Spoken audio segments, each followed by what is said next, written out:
Okay, good morning. I apologize. I lost my voice last night at an unbelievable challah bake. So hopefully the voice will get better over the weekend. Anyway, over Pesach, throughout the Omer that we're in right now, people were asking me questions about a concept that we may have discussed a long time ago. But basically, people were saying, well, don't we celebrate Passover because it's the time that we were taken out of Mitzrayim? We eat matzah because it didn't have time to rise. So what I would like to do is study together the flow of time and what it brings, or what it means, or what it does. And there are two real components to this discussion. One is the theory, and that means what time is and what time carries with it. And then there's the practical component, which is what we need to, or why we need to know this. Practically, what's the practical application that you can do with this knowledge? And how is that appropriate for you? What should one contemplate taking on, for example, in their own life? Now, there's also an assessment of timing, not just who you are, but, in the past, we've said when a business plans its activities, it does it in an organized fashion. It chooses goals and it makes methods of assessments of those goals. And similarly, it makes an assessment about the timing. When's the right time to make the move? When's the right time to invest? When's the right time to divest? So let's try and put this into perspective. This is a very deep subject, like everything else in Torah, obviously. So let's try to give it a framework. Perhaps the most basic element to understand here is that time is causative. Time is not an environment through which we move. Time is the body that ripples and gives expression to the soul, which is in the body. To put it as basically as possible, the secular world thinks that time is a medium. Time is a matrix through which you move. We have a very different understanding in Judaism. Our understanding is that time is a flow of energy that has notes or ripples, and those ripples bring into being the things that come into being. Actually, we have the same notion about space as well. That just as there are special notes in time that make things possible, certain places in space that make things possible as well. Maybe some other time we can talk about that. But time is the cause, if you like, and if not the cause of the events, it's certainly the energy that makes them possible. Even if it takes our interaction with that medium of time to make the thing happen, we can only do that at certain spaces in time, certain places in time, because the energy is that way at that particular time. So let's try to put it more sharply. When we do certain things at certain times, for example, during the 3 weeks, we go through an intensified mourning period of time. We're celebrating, in a negative sense, certain things that have happened in the past. We just had Pesach last week.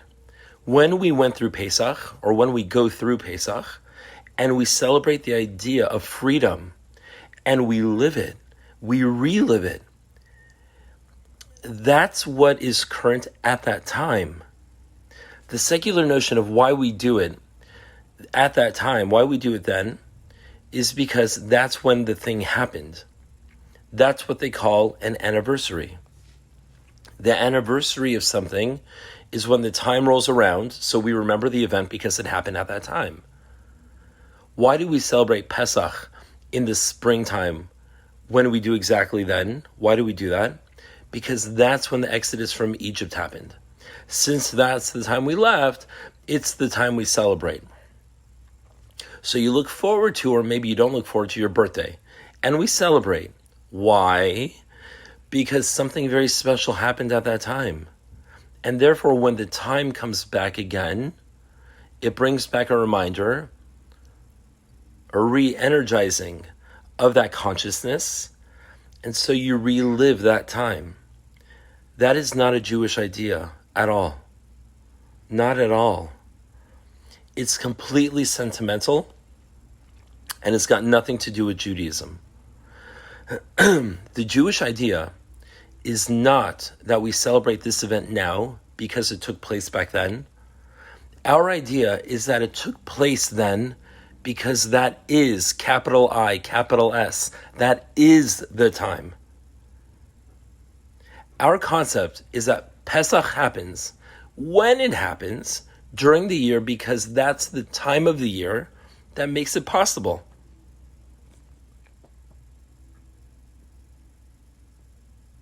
Yes. So that's when it happens, and by the way, that's why it happens then.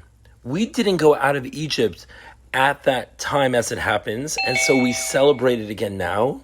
That's not how it works. People think we celebrate Pesach now because we left Egypt then, and that's why. No. We went out of Egypt at that time because that's when it was possible to go out of Egypt. It couldn't have happened at any other time. The crest of a wave of transcendence that happened then, that's what's called freedom.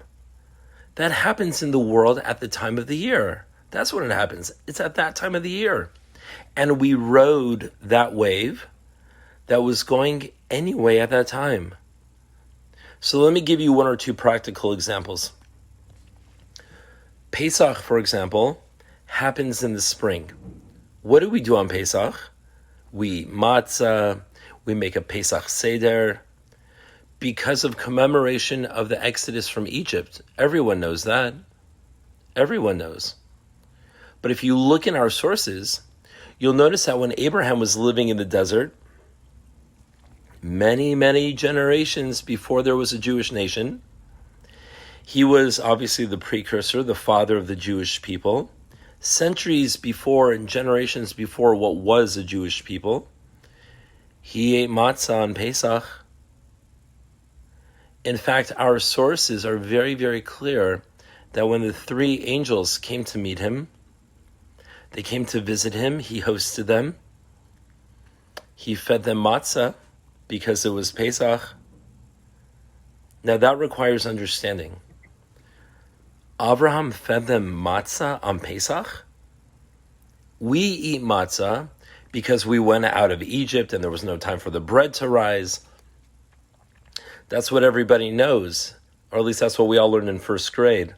So that's what everybody knows, and that's what we celebrate, right, at our Pesach Seder. We left Egypt in such a haste that there wasn't time for the bread to rise, and so now we commemorate that event by eating the matzah on Pesach. That is incorrect. That's not true. Matzah is, again, capital I, capital S, matzah is at that time of the year. It is required spiritually at that time of year. Someone who is sensitive to the world would know that this is what you have to do now. Abraham, back in that generation, way before the Jews left Egypt, right before there was a Jewish people, there was no Egypt that had enslaved us at that point. It hadn't happened yet. He was eating matzah, making the observances of Pesach during that time of year. Why? Because Abraham understood the world. And he looked into the world, and he was able to deduce and infer from the framework of the world that this is a time called Pesach. He knew then that we'd go out of Egypt later because at that time of the year, that is when the wave is moving, and you have to ride it at that time, if you wish to make use of that energy. It's not that the event happened then, so we celebrate it now. That's not how it works. Or so we celebrate it then. That was the time. That's why the event happened. During the 3 weeks, it's a dangerous period of time. Not because historically it so happened that bad things happened around that time, so now we put ourselves back into a negative framework. That's not how it works. The 3 weeks are intrinsically a dangerous time of year. There are halachic ramifications of things that you should not do. It's not a good time for us. It will be eventually. And that's why bad things have happened during that time of year. Not because something bad happened and so we remember it now. This is the time for it, and so it brings those things into existence. The timing, in other words, is the substrate that gives expression to the energy that flows within it. It's for this reason that time, incidentally, is regarded as feminine. The woman is the one who brings to expression in the world. Man is the one who brings. Man is only capable of beginnings. Maleness means only the power of beginnings, but femaleness is the bringing of expression. A man doesn't form a child. He only gives half of a genetic code. That's all. It's the woman who does the entire formation, gives full expression. Incidentally, that's why his does not involve time, and hers involves the full cycle of time. Woman is an expression of time. The word zman in Hebrew, zimun, means ready for. That means invited already. Obviously, this doesn't need to be spoken out. This is why women are related to time. Men are not related to time. Men are completely out of the world of time. And women are geared into the world of time. In halachic terms, women are exempt from all mitzvahs that are time-bound. In Judaism, men and women are obligated in the same mitzvahs except for those which are positive and bound by time or occasioned by time. All negative commandments, women are obliged, the same as men, not to do the negative things in the world. A woman has to be as knowledgeable and as strong as a man. Oh, maybe I should say a man needs to be as strong as women can be in keeping themselves away from those negative things. It's always been our tradition that women are the ones who have the strength during difficult times when the men didn't. That's not our subject for today, but the point is that on negative commandments, we're all obligated equally. In positive commandments, which are those that build the world, women are only obligated in those that are not bound by time. They're outside of time. The ones that are occasioned by time, meaning mitzvahs that have to be done only at certain times, almost all of these, women are exempt. There are some particular exceptions for particular reasons, but apart from those, women are not obliged in those mitzvahs. Again, why?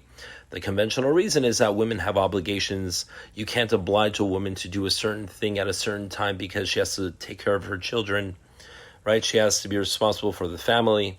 Naturally, a woman's children are dependent on her. Children may be dependent on the father, but it's not traditionally built into the relationship.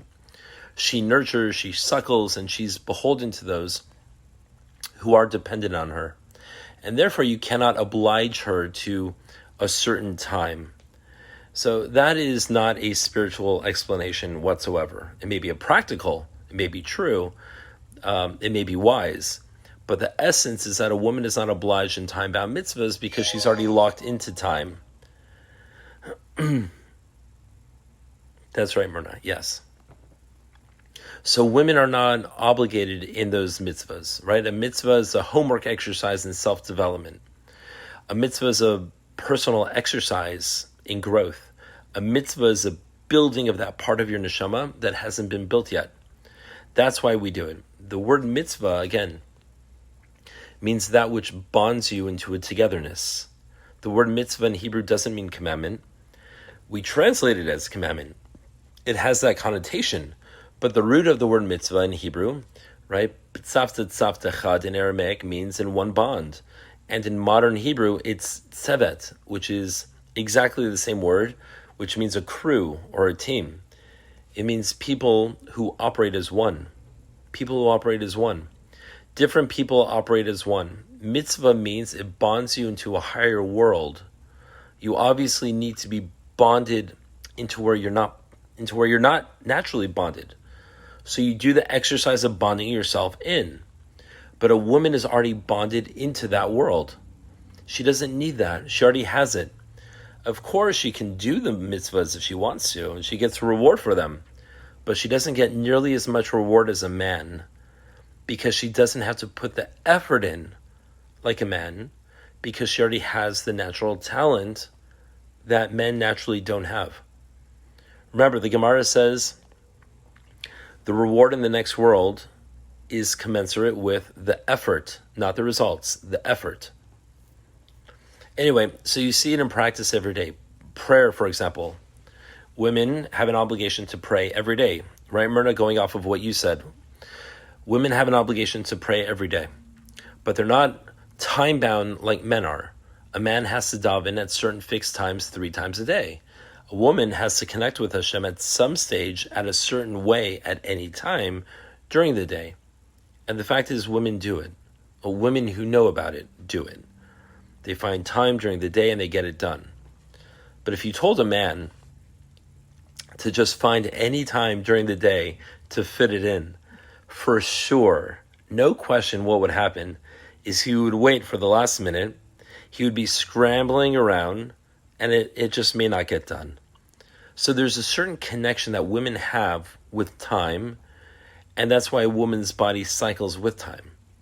And again, you know that the expression of the part of the body that cycles with time is something that modern science, medicine, doesn't really have an approach to. They may one day, but modern science doesn't have the beginnings of an explanation, not even a theory, as to why the cycle operates the way it does. You all know that other biological cycles have at least some scientific or physiological connection. If it's a day cycle, if it's connected to heat or cold variation, if it's a seasonal cycle, it's connected to seasonal changes. But the monthly cycle that cuts across day and night variation and cuts across seasons, it's a remarkable thing, unbelievable thing. And the only physical concept, the only physical element in the universe that it could possibly be connected to is the moon. That the ovaries are connected to the moon, which is a spiritual teaching. Medicine hasn't begun to theorize it, right? How that might happen. How a cycle could be so sensitively tuned. How a cycle, again, that there isn't a beginning of a scientific explanation yet. Not to say, again, that there won't someday be a discovery of some connection. That's fine. There's no reason why they shouldn't make that. Right? On the contrary, it's our teaching that the spiritual force in the world ride on physical energies. They just haven't discovered it yet. But it's an incredibly refined connection. The Gemara says that a woman's body, right, women's bodies are not as regular as they used to be. It says that when human beings were on a higher level, that clock which worked internally, which was incredibly accurate, even now inexplicably accurate. You know what that means? It means that a fixed cycle, where the cycle lasts not a certain amount of days, but reoccurs on the same date of the month. If it's the 4th of Tammuz, it'll be the 4th of Av, it'll be the 4th of Elul, and the 4th of Tishrei. Even though the months have a different amount of days, the Hebrew months have different numbers of days, longer, shorter months, but it makes no difference. She'll cycle on the same Hebrew date. Why? Because that truly reflects the moon's state. So the body would be sensitive to that. Today it's unusual to find that kind of regularity, but that's not the point. The point is that there's an expression of time that is in the womanly construction.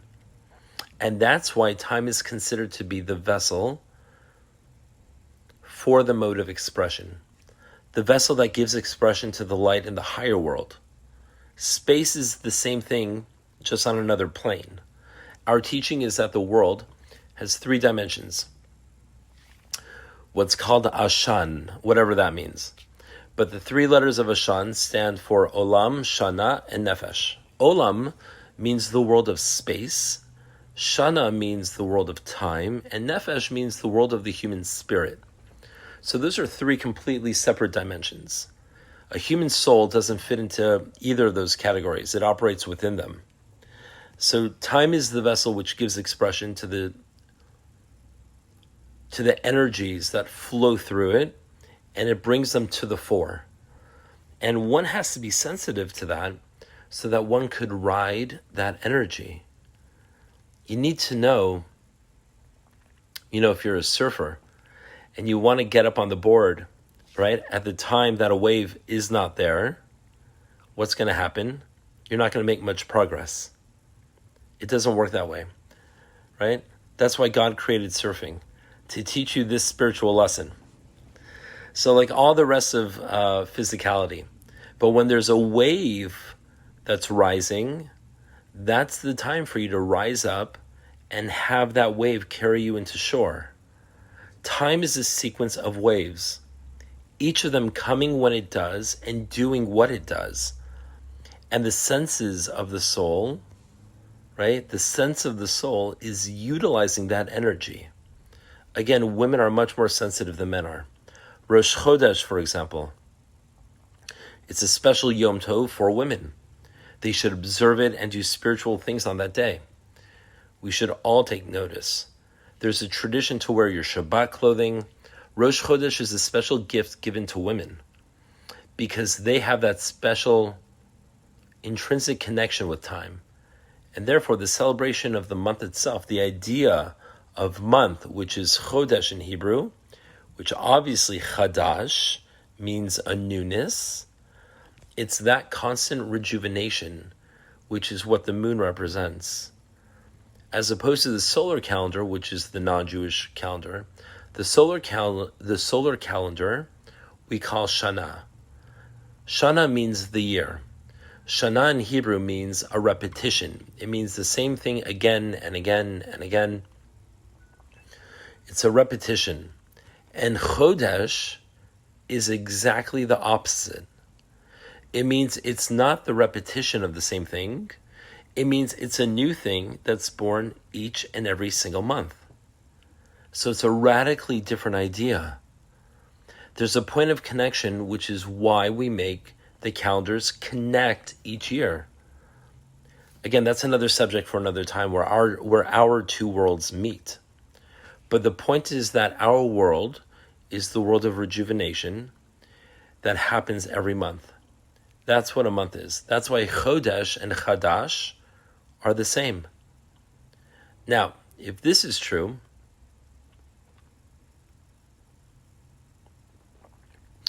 yeah, it's a good point. So that's why Chodesh, right? Again, Chodesh and Chadash are the same. So if that's true, one obviously needs to know how to ride that wave. You have to know how to ride the wave. Again, there are many deep ideas over here. One of them is that obviously the time is taking place, and what must happen then will happen. And if you make your moves then, what you'll be doing is you'll be fitting in with what's happening. You may have the impression that you're doing it, and you'll be held accountable as if you did it. But in fact, all that happens is that which had to happen anyway. Not only that, even if you choose your place, you'll find that in fact, it was already chosen. So let me share with you what the Gemara says about this. So this is really frightening. The Gemara gives the following example. We'll now illustrate how to interact between free will. That means that you make the moves that you have to make, and you do what you have to do in the world. And ultimately, you're shown that this is what had to be. Again, you're fully accountable because you made your move. but there's an energy that's running through the creation, which is making this thing take place anyway. Again, and the two intersect. The way the Gemara puts it, with remarkable expression, the Gemara says in the 5th parak of Sukkah, the legs of a person, they're your guarantors. A person who's a guarantor for a loan is someone who says that he will pay even though the other person is really supposed to pay, right? So that's a guarantor for a loan. The legs of a human being are his guarantors. And what it means is you walk, but your legs take you. You walk where you think you need to be walking, but in fact it's your legs which are carrying you. Are you with me? You make a decision that you're going to go to a certain place. In fact, you're going to where you have to be going anyway. The expression legs in Torah, again, this is a deep subject. Legs always mean the part of the body that has no thought. Legs are always, in the Kabbalistic writings, the legs are called lemara di gufa. That means that they're outside of the body. The body ends where the legs begin. The legs are not part of the body Kabbalistically. The arms also are not part of the body. Again, they're organs of expression of the body. They go out and do what the body does. The legs are things that carry people throughout the world, but they're not you yourself. They are the agent which carries you. Some Kabbalistic sources say that when a woman is in labor, she can't walk. That means a new life is about to appear. So the extraneous parts of her body become colder. The legs are external to the body. They don't have any consciousness of the body. Incidentally, it's beautiful in Hebrew. Again, Hebrew says it all. The word for habit in Hebrew is hergel. It means that which the leg does. It's amazing. Habit means that which you do without thinking. Right? That's what a habit is. A habit, something that you do out of habit and not something that you have to do consciously. In English, habit means a habit. But in Hebrew, it means that which the legs do. Her, regel, that which the legs do. That means you don't have to think because you just go there out of habit. Sometimes you walk to a place and don't even know why you're there. You're there because you always go there. This time you didn't want to go there, but it's not the point. Your legs just took you there. That's called hergel. The legs did it. How many times have we driven to wherever we need to go and we were unconscious and we're like, wow, I stopped at every red light. I just did everything. And thank God I didn't get into an accident. So the legs of a person are your guarantors. They take you where you have to go. The example the Gemara gives is it says that one day King Solomon saw the angel of death. And he saw the angel of death. He saw that the angel of death was sad. Whenever you see the angel of death, that means that he has to take somebody's life. So the Gemara says that you can tell when he's in town because the dogs behave in a certain fashion. Shlomo HaMelech obviously didn't need to see those signs. He could see the angel directly. He was the wisest of all men. And when the angel of death appeared, King Solomon saw that he was sad. So King Solomon walked over to him and said, "What are you sad about?" Again, he was the wisest of all men. His drive was to understand everything that could be understood. So here was an opportunity to learn. So he walked up to the angel of death. And he said, "Why are you so sad?" And the angel of death said, "I'm sad because I've been sent to take two people and I'm unable to take them." And he told Shlomo HaMelech the two names of these individuals. And Shlomo recognized the names. They were close friends of his, close associates. They worked with him. They were scribes of his. And they were very beautiful people. Spiritually, they were very beautiful people. So what Shlomo did when he heard the angel of death was trying to get them, he immediately had them transported to a town named Luz. Now, Luz is an amazing idea. It would be a whole discussion in its own right. But Luz is a town where no one can die. Luz is a town which is impervious to the Malach HaMavet. He's not allowed to go in there. Again, these are all very deep ideas here, not to be understood on a childish level. But there's a place called Luz. Luz, incidentally, is also the name of the bone at the base of the spine that does not decompose after the body disintegrates. There's a spiritual idea that the bone always remains intact and the resurrection will take place from that bone. So it's the part that cannot die, right? You understand the connection? It's the part where even when everything else decomposes, there always has to be a speck of life left so that there can be a resurrection to life. There must always be that. At the very, very deep center, that which holds the head, there must be a spark of life. In fact, the Gemara says that this bone called the Luz is sustained by the food which you eat on Motzei Shabbat, the Malava Malka meal. The meal we eat when Shabbat goes out, again, Malava Malka means accompanying the queen. Just like the Shabbat queen comes in and spreads her white presence over the world on Shabbat, and we welcome her in with a welcoming of Kiddush. We also see her out with that royal accompaniment of a special meal. And that's called the Malava Malka. The Gemara says the meals you eat on Motzei Shabbat, those are the meals which nourish this particular bone. The nourishment of that food sustains this bone. What's the concept? What's the connection? The connection is obvious. The connection is that Saturday night is the rebirth of the week. Shabbos is the end of the week. The world was created on Sunday, the first day of the week. And Shabbos was the culmination of creation. So Shabbos was when the week ended. So when Shabbat ends, you come to the end of the cycle in time. The next week is a spiral that has moved up. The next Sunday is the moment the previous reality has ended, and there's a rebirth of a higher reality that comes out of the ashes, out of the components of the previous cycle. The Jewish concept of time is that it's not a circle. That's a big mistake and a big misunderstanding. People think that you cycle through time.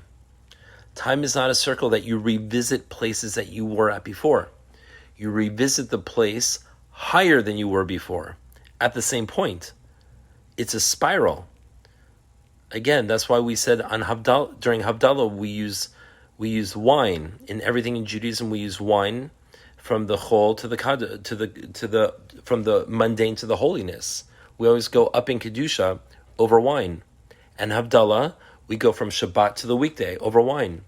Because you're not going in a circle, you're going in a spiral. And you're ending up on another level. You're going up higher and higher. Again, it's higher than it was before. There'd be no point going through time again and again and again. You're just getting older. The concept is that you go through the same energy, but at a higher level. So it's not a circle, it's a spiral. Are we together? So if you're not spiraling, you're in big trouble. That's the concept. So Motzei Shabbat is when the week is reborn. That's a moment of resurrection. Therefore, the meals that you eat then are the energy that sustain the part of you that is involved in the part of the resurrection. That's what this is. So Luz is the concept of life that cannot be destroyed. The town of Luz is a town that the Malach HaMaves, the angel of death, may not enter. And there, people cannot die. So when Shlomo HaMelech saw that the Malach HaMaves, right, was coming to take these two people, he had these two people transported by certain techniques. How he did it is a whole mystical conversation for another time, and you'll need a real Kabbalist to explain that to you, not me. But he had them transported instantaneously, without any time delay at all, to the city of Luz, so that they could be protected within the city and their lives could be saved. The Gemara says that as they arrived to the city of Luz, they both died. As they arrived at the gates before they could enter, they both died. The next day, Shlomo saw the angel of death, and he was happy, and he was in a joking mood. The angel of death was walking around, and he was upbeat. So Shlomo walked up to him, and he said, "Why are you so happy? Why are you so happy today?" And the angel of death said to him, "Do you know why I was so upset and sad yesterday? Remember the 2 people who I was sent to take? My instructions were to take those people from the gates of Luz, and I couldn't get them there." So you see, he utilized his free will to do what he had to do, right? He did a big thing. Shlomo, he tried to save the lives. There's no bigger mitzvah in the Torah than that. He used his free will to save lives, but he played right into the hands of the angel of death. There's no question that Shlomo will be rewarded for trying to save those lives, right? What else are you supposed to do? So you do what you have to do, but it moves into the channel which has to be done. Of course, you realize in retrospect, the whole story, after you reanalyze this pathway, your whole life takes on a whole pathway, because now you realize the day that he saw the Malach HaMaves walking around sad, that wasn't accidental. The angel of death put on a sad face. You know why?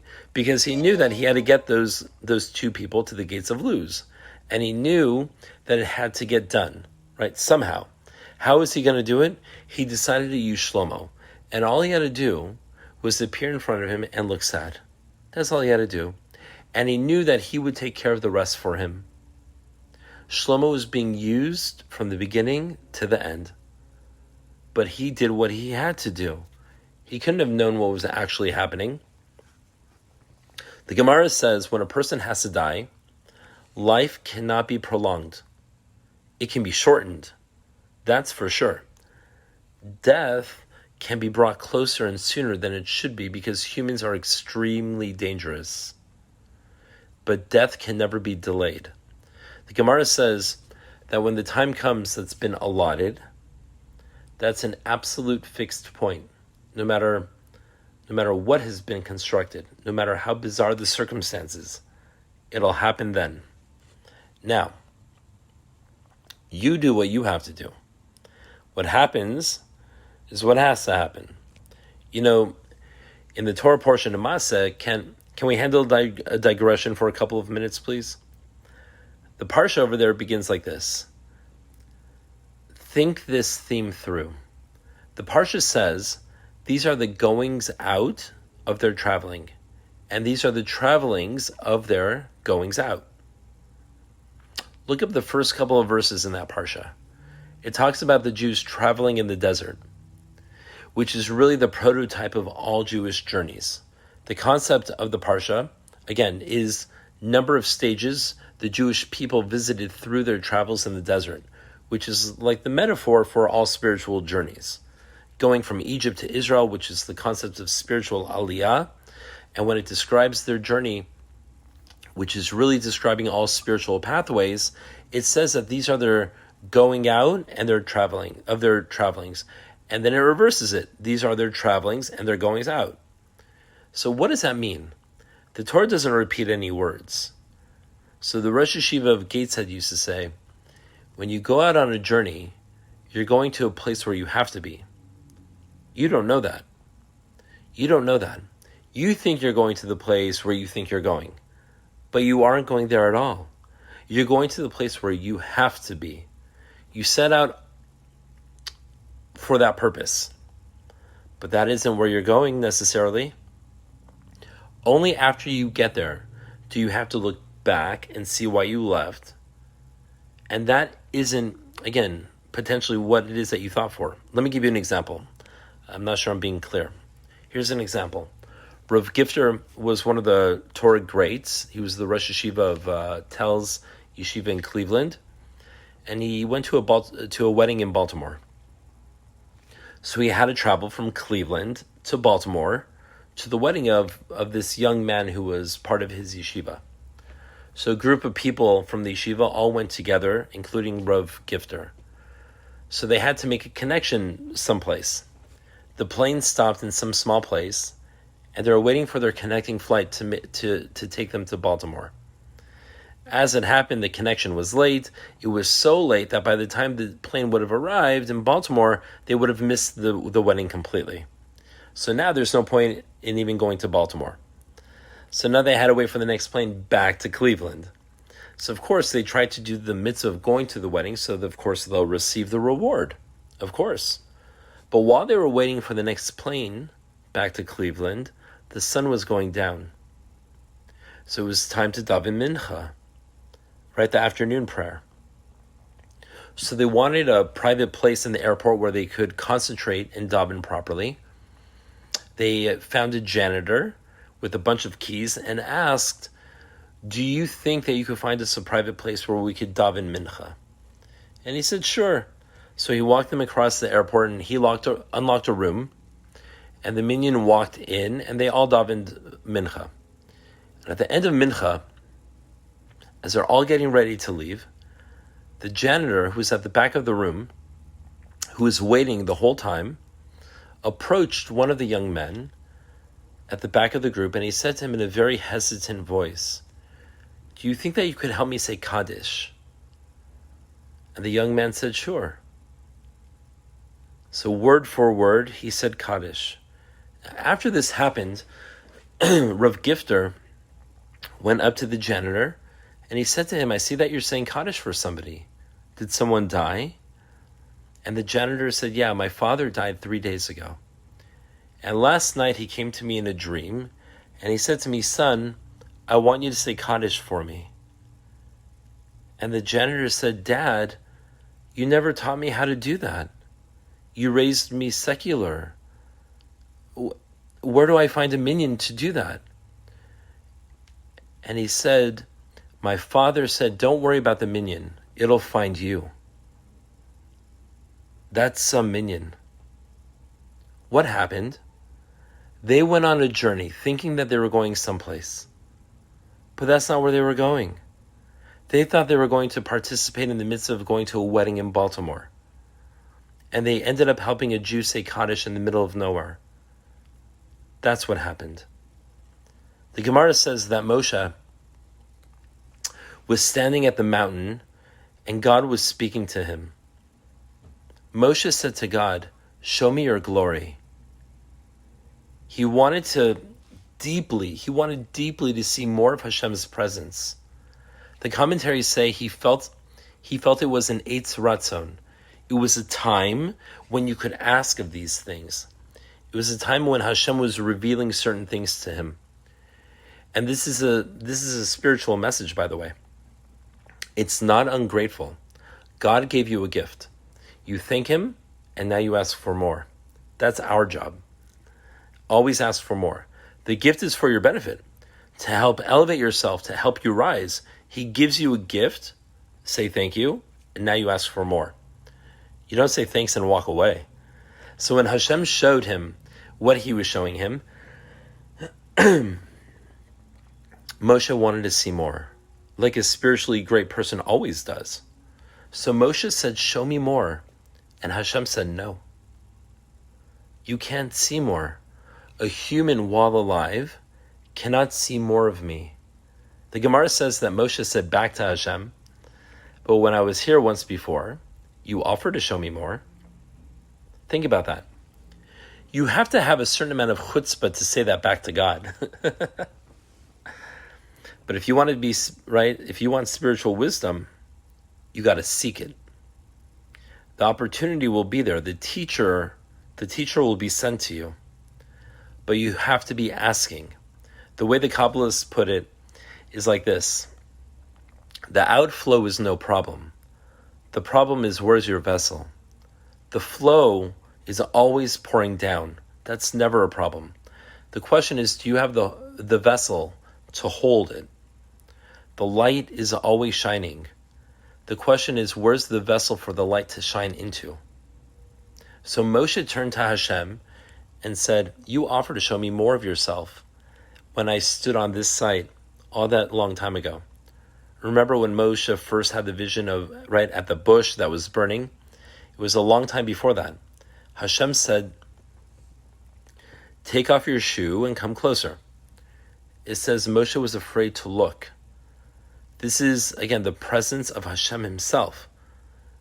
God was manifested, and in incredible humility, incredible awe, he hid his face, right? Moshe was afraid to look. And one opinion in the Gemara says that he was right to do that.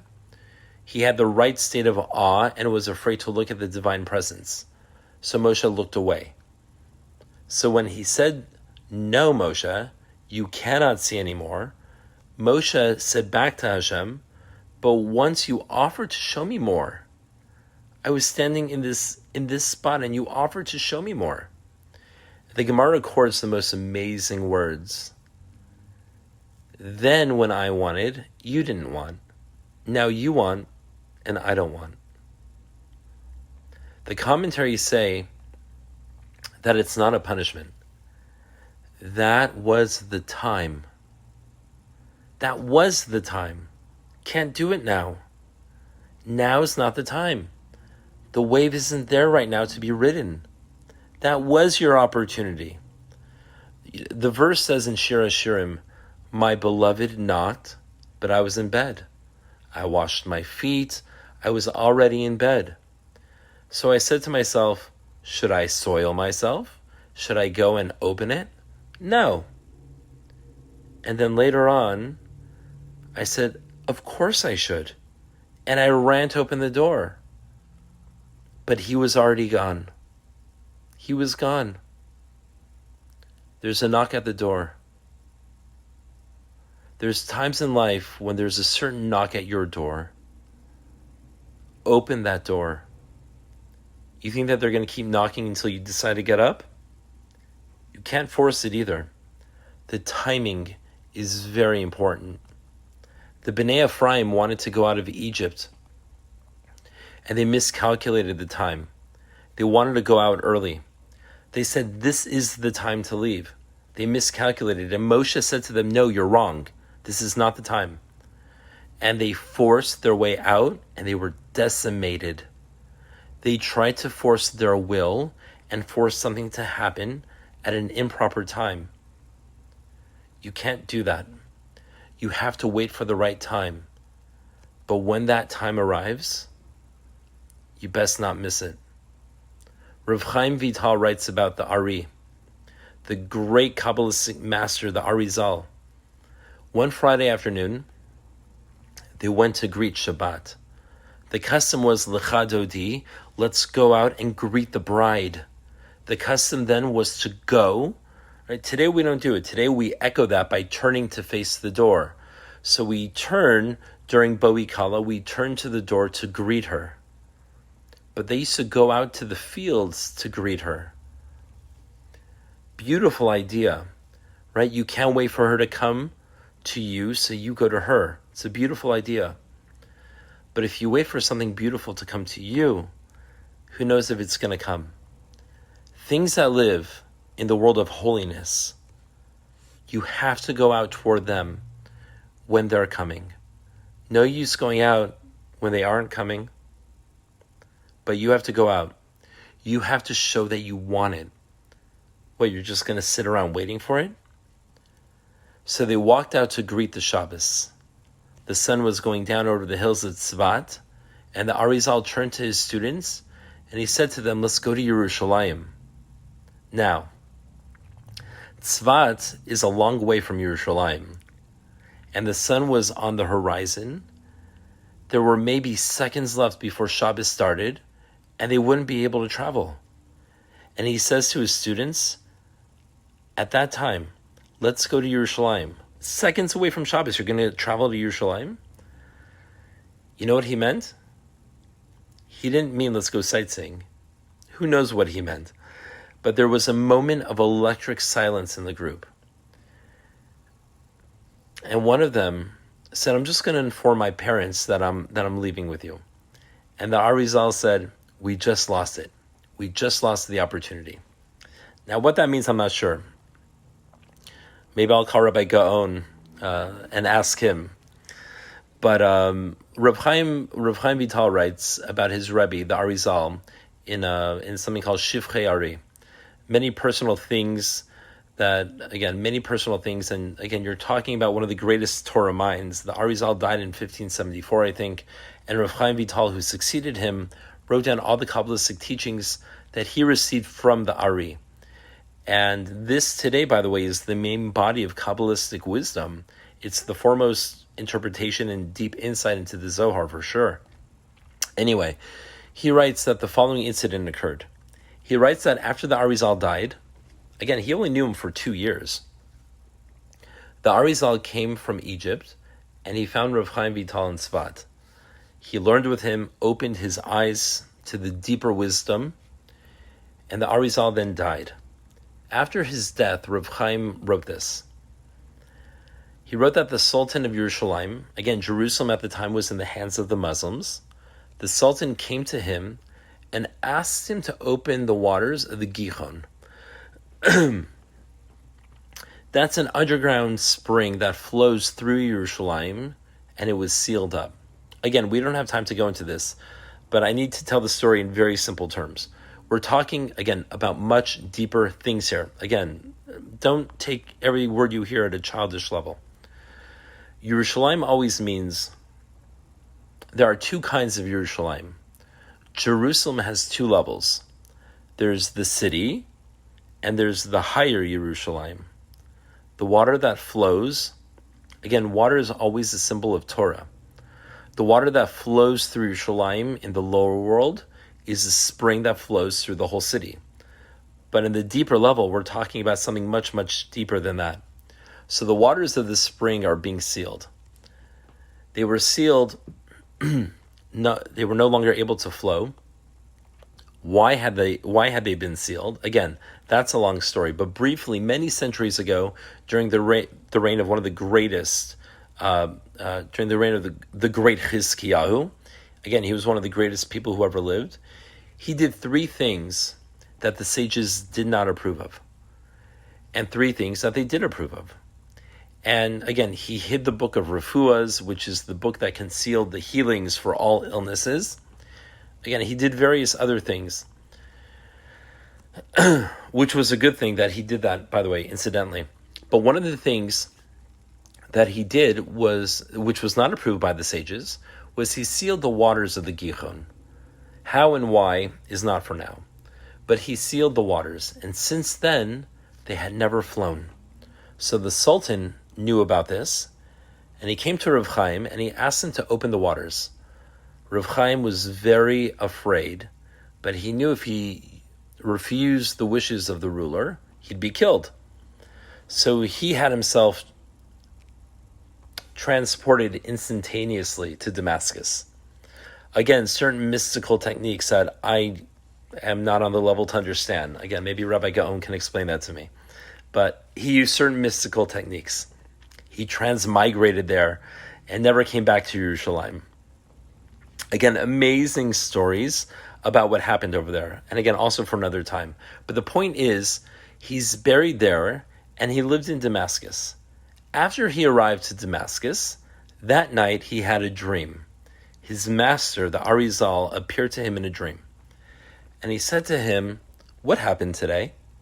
And Rav Chaim said, "I was asked to open the waters of the Gihon, but I didn't want to do that. So I came immediately to Damascus."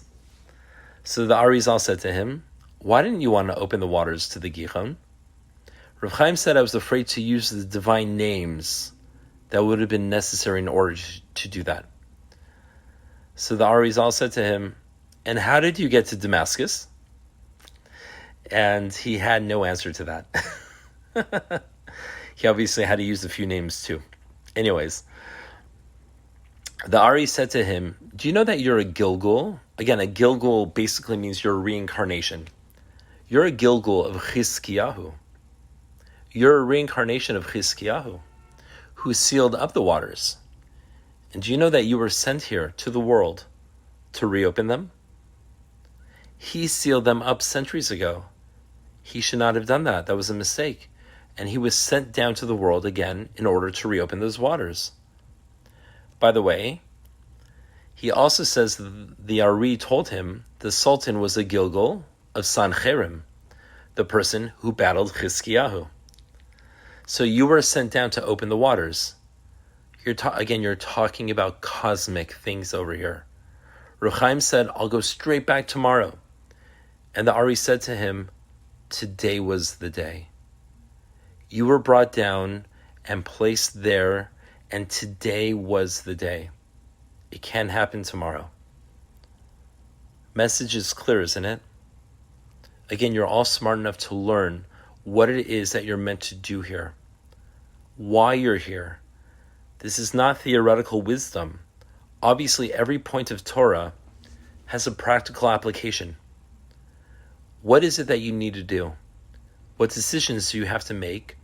Or what is it that you have to take on or leave off or move away from or move towards?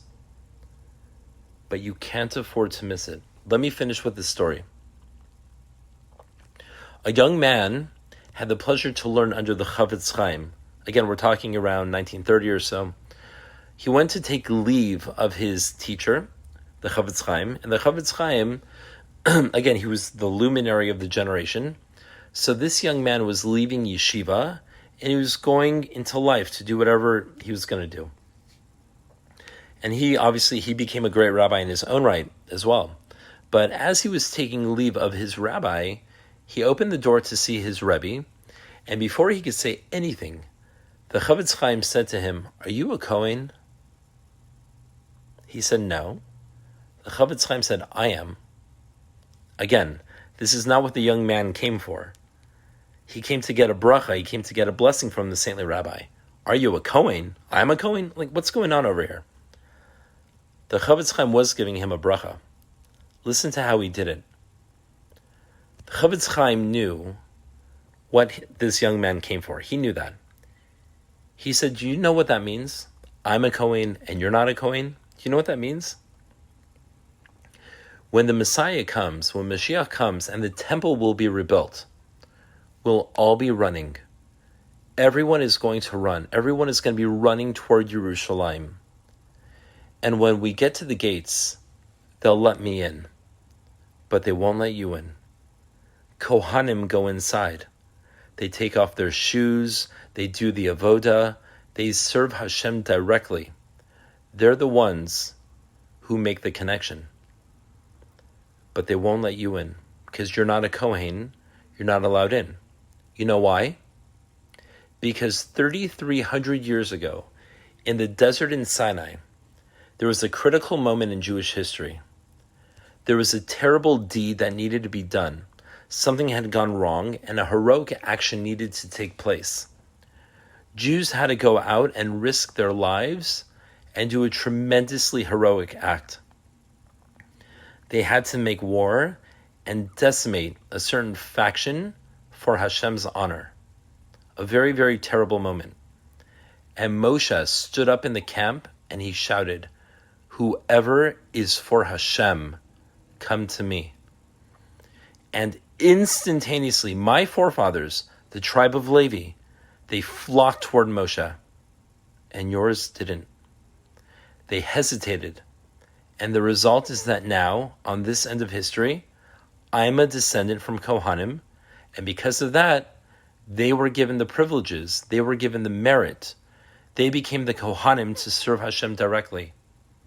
They would be allowed inside. But your forefathers hesitated. And therefore, you don't have that privilege. And then he paused. And he said to him, now that you're leaving Yeshiva, and you're going to go off into life, sooner or later, you're going to hear a call. You're going to hear a cry. And the cry will be, whoever is for Hashem, come to me. Everybody listening, make sure that when you hear that call, you don't hesitate. You run. I want to wish you all a wonderful Shabbat, and see you next week.